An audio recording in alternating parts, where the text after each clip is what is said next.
Pro life പ്രവർത്തനങ്ങൾക്കായി fund സ്വരൂപിക്കുന്നതിന് വൈദികർ നടത്തുന്ന സംഗീത പരിപാടി ശ്രദ്ധേയമാകുന്നു. കൺസേർട്ട് ഫോർ ലൈഫ് എന്ന് പേരിട്ടിരിക്കുന്ന ഈ പരിപാടി അമേരിക്കയിലെ 6 കത്തോലിക്ക വൈദികർ ചേർന്നാണ് അവതരിപ്പിക്കുന്നത്. Father David Michael Moses, father Victor Perez, father Kevin Lenius, father Marx Carson, father Mike Elsner, father Armando Alejandro എന്നിവരാണ് ബാൻഡിലെ അംഗങ്ങൾ. ഹൂസ്റ്റൺ അതിരൂപതയിലെ വൈദികനായ ഫാദർ മോസസ് ഹൃദയസ്പർശിയായ ഇൻസ്റ്റഗ്രാം റീലുകൾ നിർമ്മിക്കുന്നതിൽ വിദഗ്ധനാണ്. സെമിനാരിയിൽ പഠിക്കുന്ന കാലത്ത് തന്നെ ഇത്തരം സംഗീത പരിപാടികൾ അദ്ദേഹം അവതരിപ്പിച്ചിരുന്നു. ദൈവം നൽകിയ കഴിവ് ജീവന്റെ സംരക്ഷണത്തിനായി വിനിയോഗിക്കാൻ അദ്ദേഹം തീരുമാനിക്കുകയായിരുന്നു. ആദ്യകാലത്ത് ഒറ്റയ്ക്ക് സംഗീത പരിപാടികൾ നടത്തിയിരുന്ന ഫാദർ മോസസ് പിന്നീട് സംഗീതജ്ഞർ കൂടിയായ തൻ്റെ സഹസെമിനാരിക്കാരെ ഉൾപ്പെടുത്തി ബാൻഡ് വിപുലീകരിച്ചു.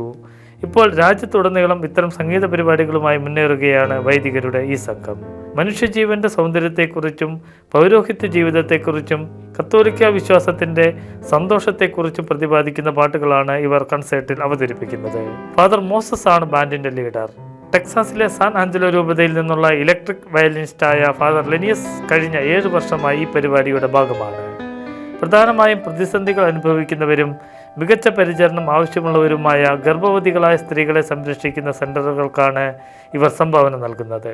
ഇതിനോടകം $6.5 ലക്ഷം ഇത്തരത്തിൽ സമാഹരിച്ച് ഇവർ നൽകിക്കഴിഞ്ഞു. ഒരു കുഞ്ഞിനു വേണ്ടി എന്ത് ബുദ്ധിമുട്ട് സഹിക്കാൻ തയ്യാറാകുന്ന അമ്മമാരെ സഹായിക്കുന്നതിലൂടെ മഹത്തായ ജീവന്റെ സന്ദേശമാണ് ഈ വൈദികർ പങ്കുവെക്കുന്നത്. തങ്ങളുടെ പരിപാടികളിൽ പങ്കെടുക്കുന്നവർക്കും പ്രോലൈഫ് സന്ദേശങ്ങൾ നൽകാൻ കഴിയുന്നുണ്ടെന്ന് ഇവർ പറയുന്നു.